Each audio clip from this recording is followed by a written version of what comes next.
My office looks like the holding facility at the county jail. Yeah, Yeah, it I kind of know. does. Feels like it too. Okay, so we're going to call this. Hang on. So going back 2 episodes since the other one didn't get published. Bingo. Yeah, we're going to call this episode 103 because Restream just disappointed me. I mean, yeah, I was just going to go ahead and just do it, but it was just farm to markets standards for quality on farm to markets has never been high, but Restream just defecated in the bed after the video was rendered. Plus, like all those little things I'd pushed during the show, they just they didn't show up, and the audio was horrible. So we're going back to our roots here.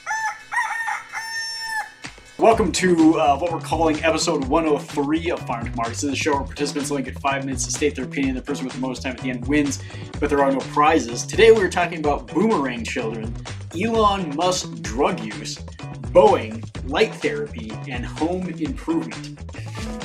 So from Barron's, I guess, the escalated living costs, stagnant wages, and soaring housing costs are driving adult children back home. This boomerang generation's return is forcing parents into financial tug of war between supporting their adult children and securing their own financial future.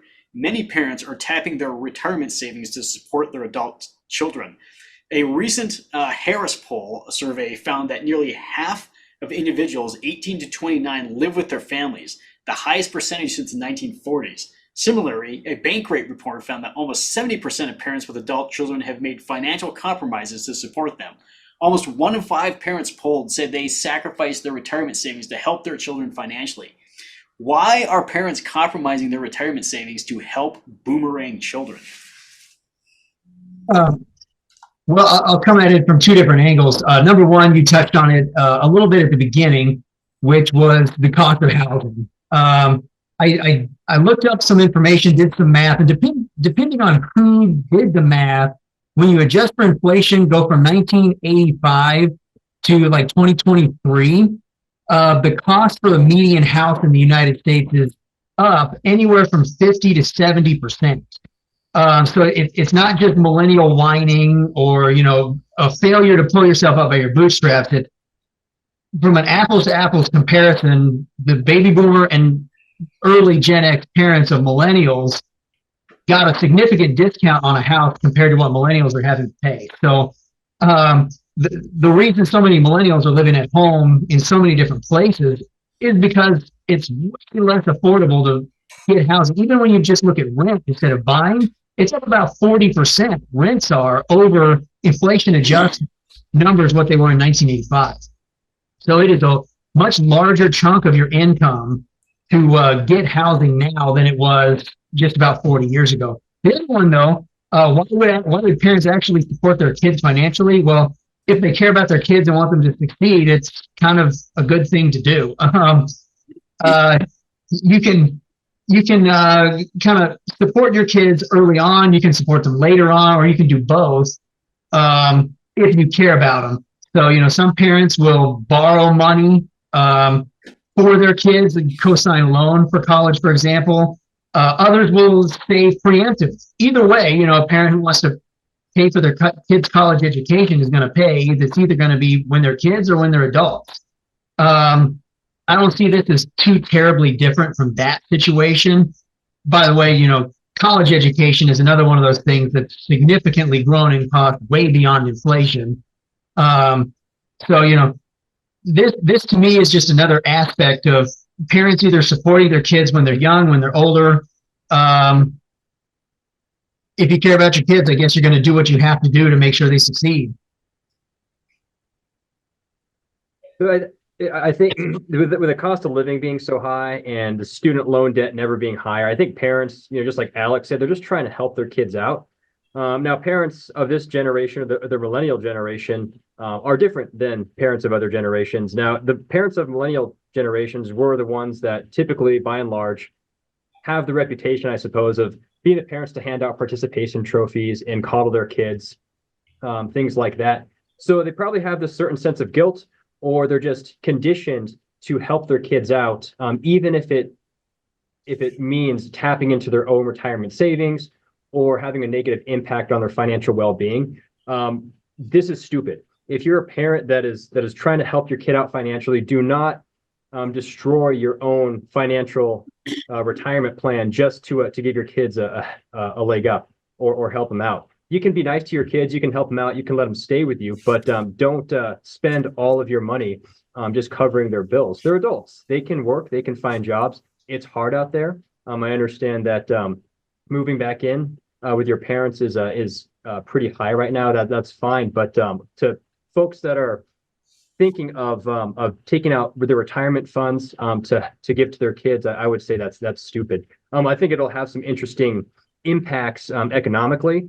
It's probably going to cause a shift in family dynamics. Now, traditionally, adulthood was marked by financial independence. You know, you've made it, you can make it on your own. But now these economic realities are sort of redefining what it means to be an adult in the modern world.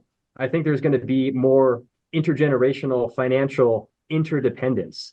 It's a reversal of the traditional financial life cycle, where instead of the younger generation supporting the older generations, we're seeing this flow of support reversed or even combined, with the older and younger family members being financially intertwined and helping each other out. I think it'll have big impacts on the retirement landscape, with more of elderly parents dipping into their retirement funds. It might have broader economic implications, such as increased demand for Social Security benefits or potential rise in elderly poverty rates. My worry is that there'll be policy changes and something stupid will come out of government to try to correct this, instead of people just correcting their bad behavior on their own. So yeah, I think it'll have a lot of impacts. I don't think it's a good idea. I understand parents want to help their kids out, but don't do it at the sake of your own well-being. I have written on this specific issue at least 3 times in the last 30 years. I think the last time I wrote it is when I did a blog on what to do when Buffy and Sissy moved back home. I think that was around 2015 or so. This is not a new phenomenon. It just happens to be the latest one that they've regurgitated in the financial press. I don't think that things are really that much worse now than they were when I was in my early 20s. I remember as a young second lieutenant in the Marine Corps, and I was making $1,100 a month base pay and $700 a month for housing allowance. And the cheapest rent we could find was a studio apartment over a garage for $750 a month. So it was more than the housing allowance. And if you do the math, that was what, 35, 40% of what we were actually bringing in. So I think this is just the latest regurgitation of a problem that has been around for a long, long time. Fact is that young people don't have any money, and that's because they're just starting out. I will say that this generation suffers much, much more with student loan debt, and they also suffer from a government promising to forgive that student loan debt, which messes with their head. So quite frankly, I think this is just the challenges of being young and breaking out on your own.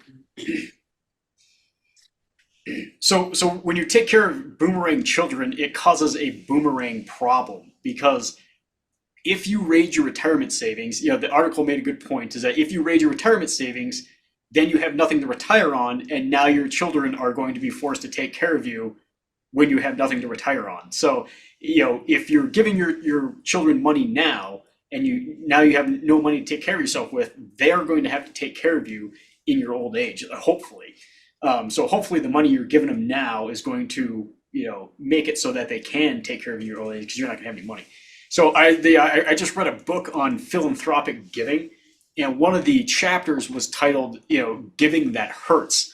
And the whole point is that when you're going to give money, is that you want to develop like whatever program or person that you're giving money to. So the point is that you want to see personal development or professional development of the organization or the person.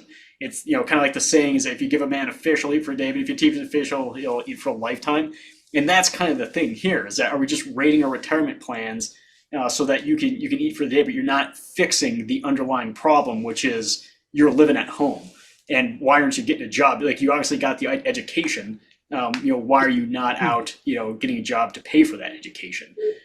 So there's a lot of problems here. But also just on like a personal note is that I just don't know if I could watch my parents raid their retirement savings so that I can sit at home and have them take care of me. So I just found a lot of things in this article kind of shocking. But I think ultimately is that if you're going to give kids money, don't take it out of your retirement savings.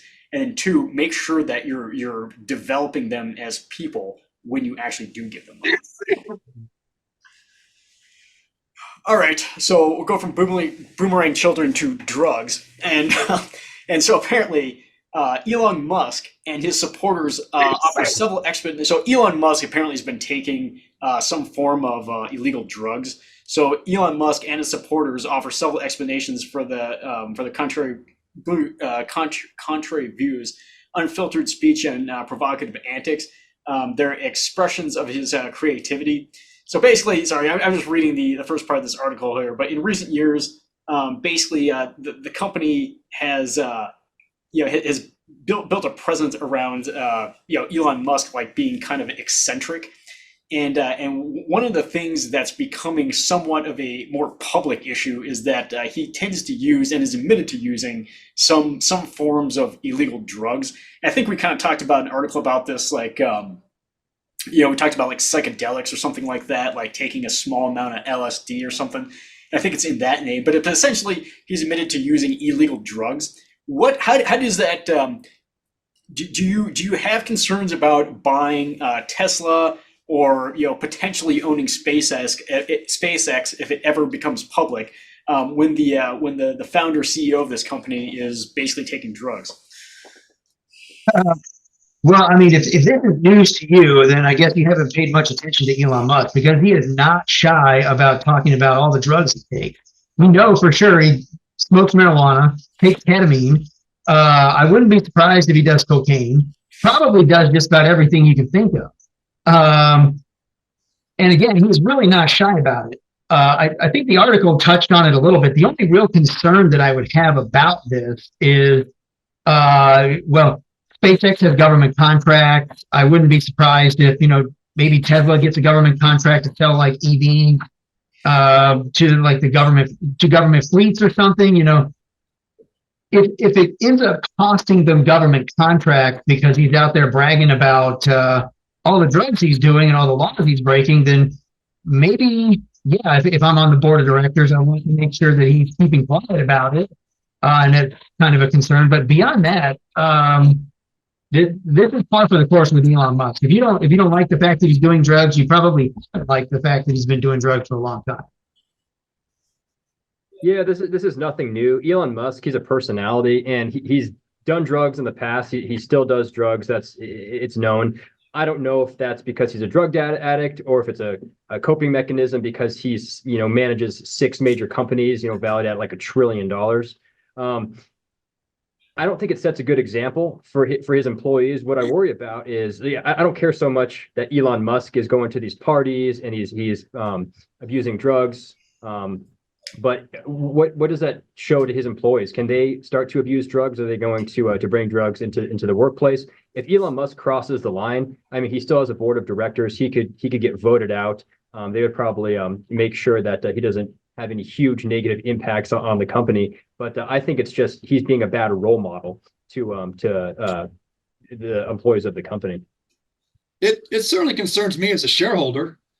Is that you take a look at somebody like Bill Cosby and all of his dalliances that took place in the 60s, 70s, and 80s, and then it blew up in his face in the 2000s with the Me Too movement.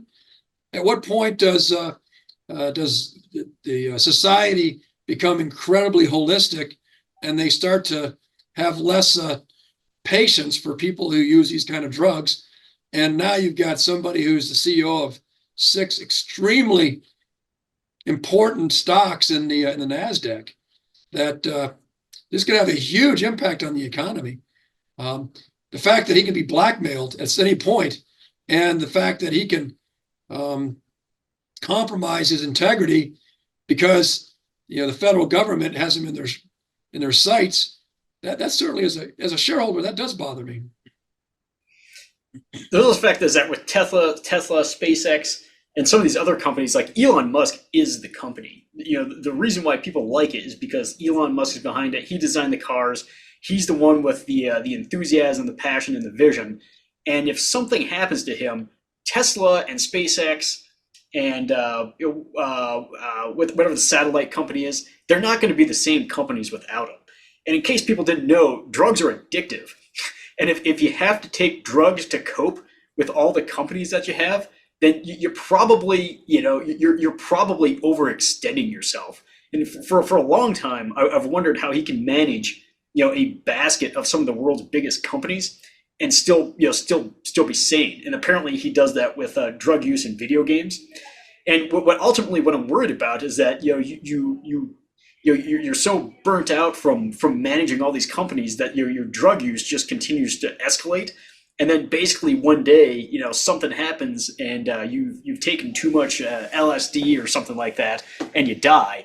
And then these companies are basically just left gutted because you're not the you're the personality behind them.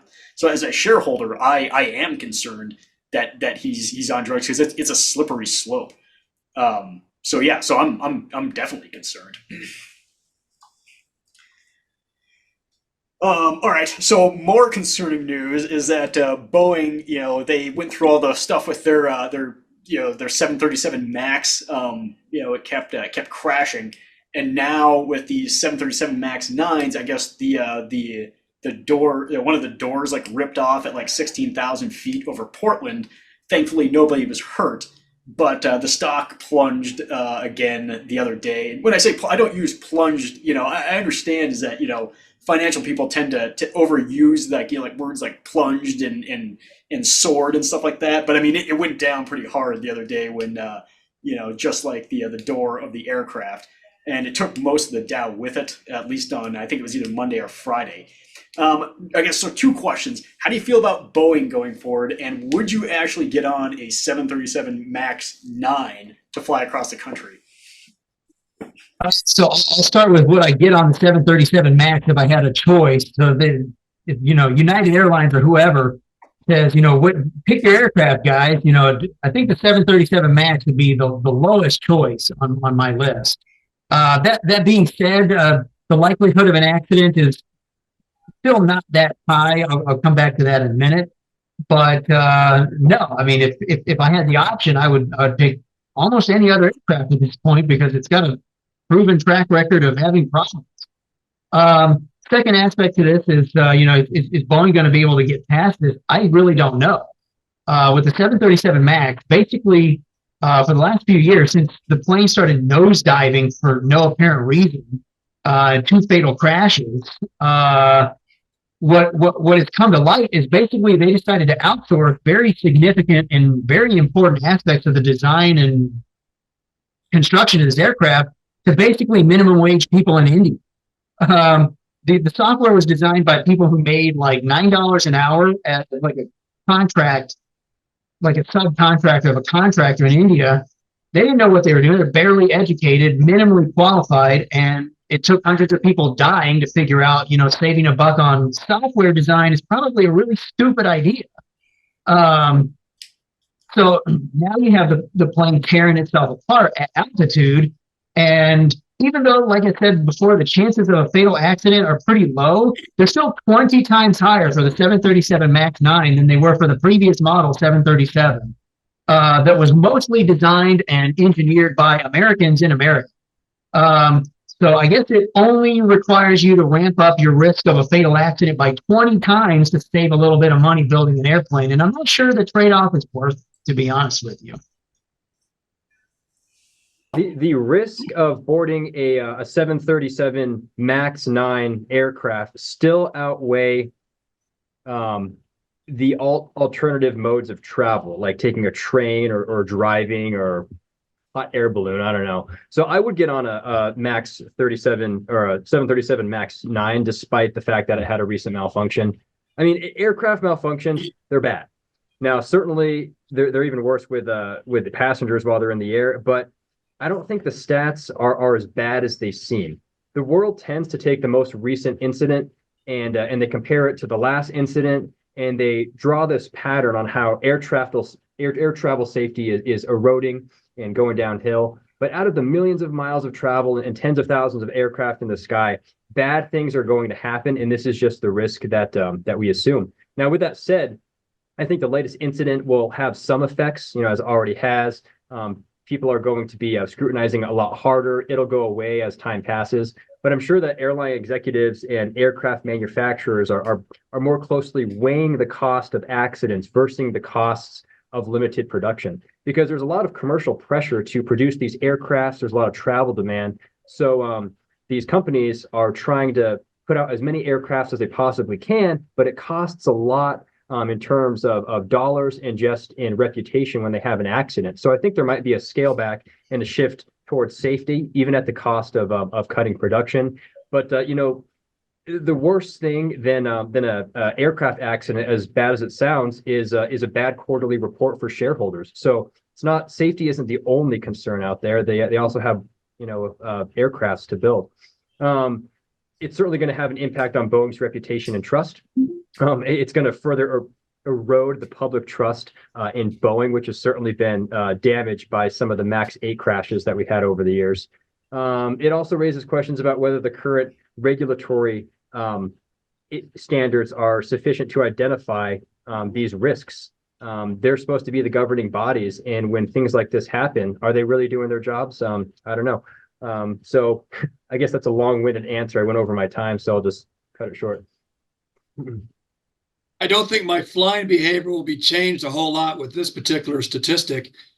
Every time I get an aircraft, I start thinking in my head about all of the plane crashes that I know people who died in them.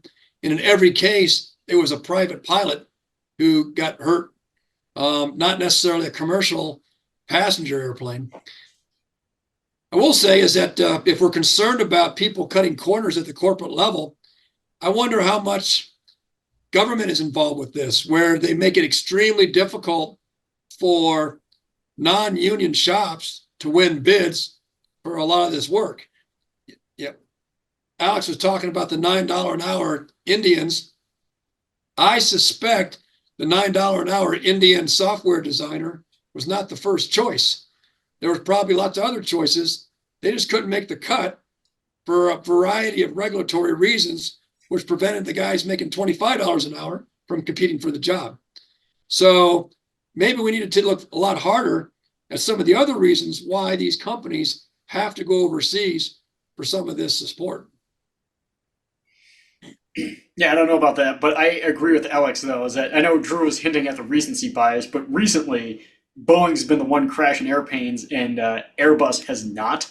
So if I have the choice, and you can look when you schedule your flight, I'm probably going to take the Airbus at this point, because having a 20% higher chance of the door ripping off as opposed to not, I think I'd feel better doing that. I mean, look, I know Boeing's been building planes for a long time, and some of the older 737s, but they're from, I watched a couple of documentaries on it and read a bunch of articles, and there's been a definitely a cultural shift in Boeing over the last 20 years, whereas that safety has not been the absolute top priority, and production quotas and all that kind of stuff has been, to the point where they're finding like ladders in the back of airplanes. I mean, at some point it's not a government thing. It's like, the people in the plant are like leaving a ladder in the back of the airplane where the jacks where it can interfere with the jack screw, which is the thing that controls the elevator. I mean, it's like, come on.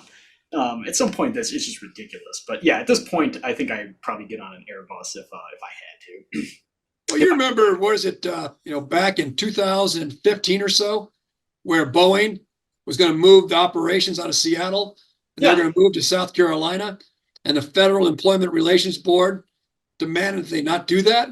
I mean, that's the kind of stuff that at some points gets really frustrating. You're trying to do the best thing for your shareholders and your customers, and the federal government comes in and makes that very difficult to do the right thing. Yeah, I was actually sitting in a hotel lobby reading the paper, reading an article in the Wall Street Journal about that, before I went to go in my interview with Boeing, and I actually asked them about that, and they're like, "Yeah, there's nothing." They gave me this whole song and dance about, because it had nothing that affected me, but yeah, at any point they were just like, "Look, you could lose your job at any point," and I was like, "Okay." But yeah, no, it was an interesting time. Yeah, and it was weird that the day that article came out, I actually had an interview with Boeing, and it was fairly interesting. All right, so moving along, so there's okay, so it's winter in case you didn't notice. Well, actually, I mean, up until a month ago, it looks like it could have been July outside, but but as you definitely notice, it's a lot darker. And this supposedly affects your body's circadian rhythms, because in the summer when it's light at like 5:30, supposedly it's easier to get up, whereas in the winter, it stays dark till like almost 8 sometimes. And having like a morning light box or something by your bed will help you either wake up and kind of help regulate your sleep patterns. Do you have any trouble sleeping? Like, do you have any trouble like going to bed and getting up when it's dark outside, where a light box would help, or does it not affect you? Personally, I don't think it bothers me that much. The biggest thing is the amount of time I get, more than how light or dark it is. If I can get somewhere between 6 to 7 hours consistently, I'm pretty happy. If I get less than that for an extended period, I'm not pretty happy. And if I get more than that, I feel just bad, just groggy and sluggish all the time. So if I can get 6 to 7, that's pretty okay. Winter, summer doesn't seem to bother me. I'd be interested to try a light box out just to see what happens. But in general, it's really more about length of time than whether or not there's light peeking through the shades. I have a 4-year-old daughter who's not a great sleeper, and a pair of infant twins at home. I'm not sleeping no matter what I have in the house. A light box, no light box. That's just so I don't think it's going to help me much. Yeah, I woke up this morning with no alarm clock at 5:15. Yeah, dead of winter. Light doesn't have any really impact on my sleep situation. I can get by in about 6 hours, and when it's time for me to wake up, I just wake up. No, I definitely sleep longer in the winter. Not, I mean, I have to set an alarm in the winter, whereas the summer I don't. Obviously because the light kind of wakes you up. But if it's pitch black, unless there's an alarm, I won't get up. I don't feel any worse getting up in the winter, but I definitely, sometimes it helps to have an alarm or a small child getting me up in the morning.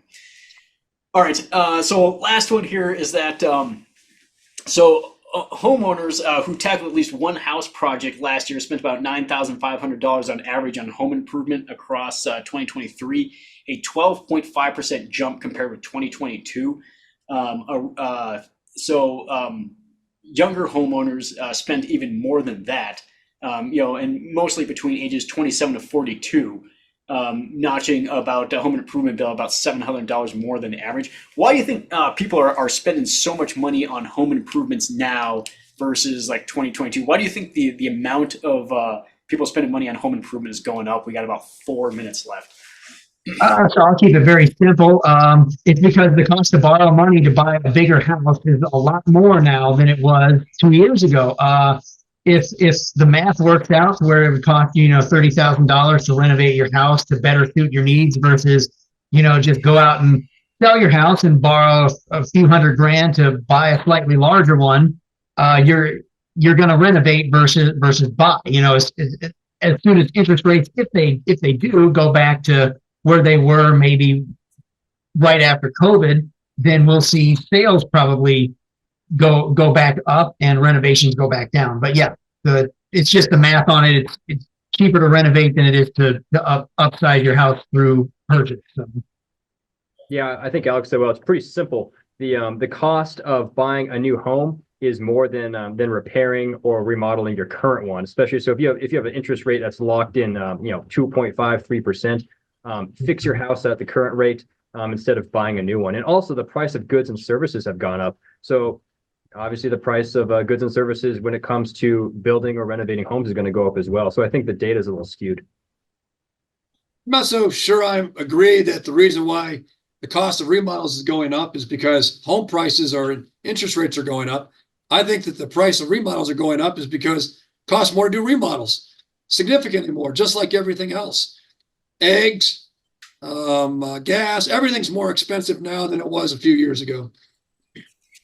I think Chip and Joanna Gaines have a lot to do with this, and I think people have to spend more to make room for their boomerang children. So that would be my 2 cents. Okay, so that's it for episode. I believe we decided to call this episode 103 of Farm to Markets. We'll hopefully see you next week.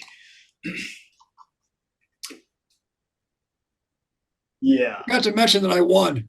Yeah, That doesn't even matter anymore. I mean, Matters to me. okay. I keep biting my tongue. What's that? I keep biting my tongue. Okay, yeah. I mean, yeah. Maybe I'm just suppressing my bad feelings about this so I don't mention it. I don't know. You're the therapist. You should tell me. Yeah.